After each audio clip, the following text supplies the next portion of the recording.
So thanks for coming back for the second part of this year's Inktober, and today we're going to look at days 11 to 20. So on day 11 the theme was sting, and I kind of discounted like bees and wasps because it felt too obvious, and I don't know why, there's something in my brain that doesn't want to let me do the most obvious sketch. I don't know why. So after I'd discounted stinging insects, my next thought was stinging nettles, which is what I ended up doing.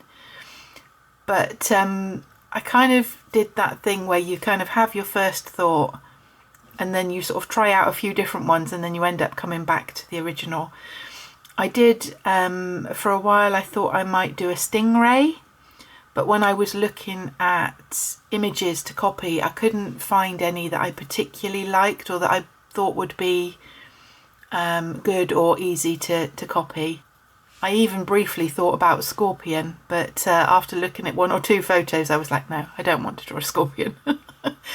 So as I say, I came back to stinging nettles. And I'm quite happy with how it's turned out, although to be honest, I think if we didn't have the theme of sting, I mean, it could be any plant really. Then the next day, day 12, our prompt word was shredded.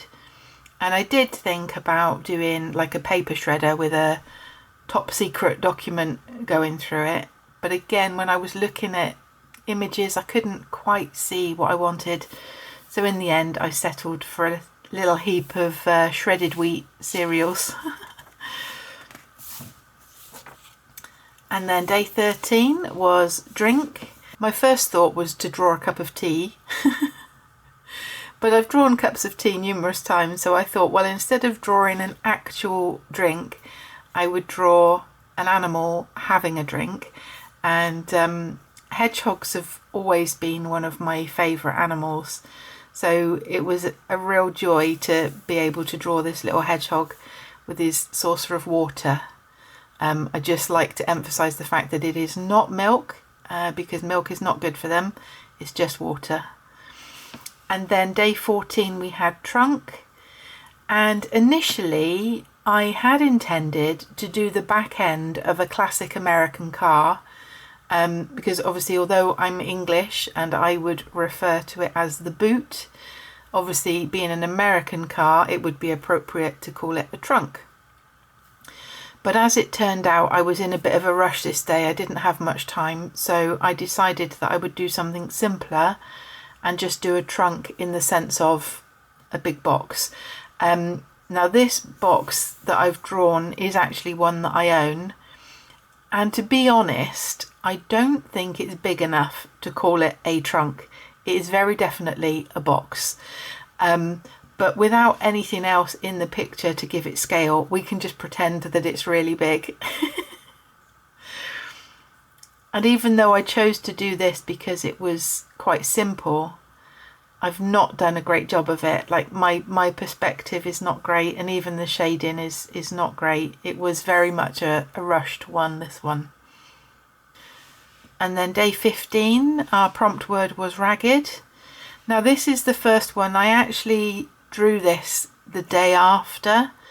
I got distracted with other projects that I was doing and I kind of ran out of time, but also I didn't really know what to do for ragged. You know, all I could think of was something scruffy, and then it was like, well, I couldn't kind of pinpoint something specific that I wanted to draw. Anyway, the next day when I came back to it, I started thinking about a rag doll, and I did think about drawing a rag doll that I'd made when I was younger.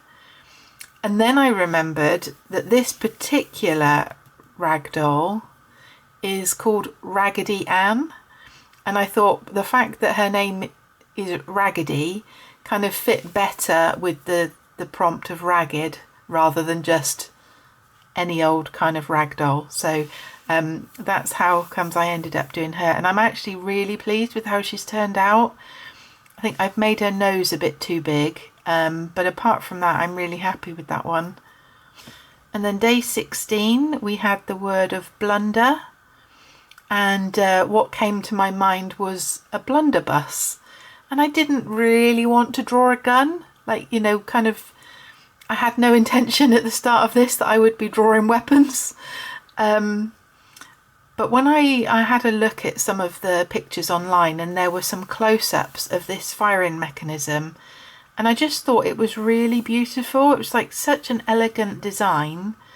So even though it is a gun, and that's not something that I would normally be drawn towards, just the workmanship of how these were made, I just thought it was beautiful. And it was quite fun to sketch. And as you're sketching it, you're kind of trying to work out, you know, which thing moves what and how it would actually work. But yeah, that was quite an interesting one, and not at all what I would have expected to be drawing. When I shared this on my Instagram, like as I was writing the description, and I referred to it as the ornate firing mechanism, and then I noticed that the next day's theme was actually ornate. So I joked that maybe I would draw the same thing again the next day, but obviously I wasn't going to do that.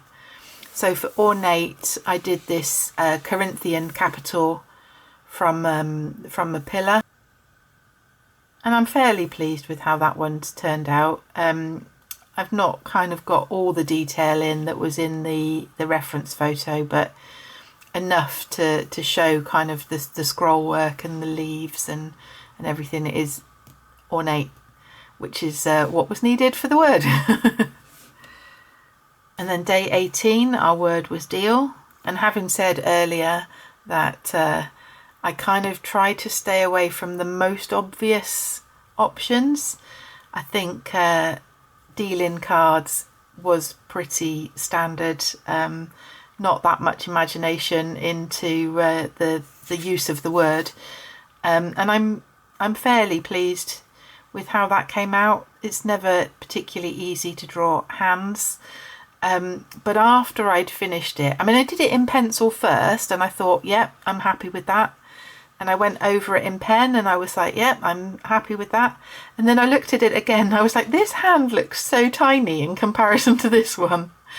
And I can't even say that it's perspective because they're holding the same deck of cards. So yeah, apart from the difference in the hand sizes, yeah, not too bad. And then yesterday our theme was Arctic, and initially I thought I might do a polar bear, and then an Arctic fox, and then I thought, yes, I'll do the fox. And then I looked at the reference photos of the fox, and then I thought, I think that's beyond my ability to draw, because it just looked like a white ball of fluff, just with eyes and a nose. So then I decided I would do the Arctic hare instead, and I found this lovely picture of it kind of standing up tall. Something's obviously caught its attention. So yeah, I'm pretty happy with that one. Have I said I'm pretty happy with all of them? So it's like it's very difficult to say, oh, I love this one, it's amazing, because that's just not in my nature. But I'm happy with it. And then today, less happy with this one. Well, I'm happy with the majority of it, but the face, I'm not so happy with the face. But then I don't have a lot of practice at drawing faces, especially not with pen. The original picture that I copied for this was kind of stippled so that the shading was more subtle.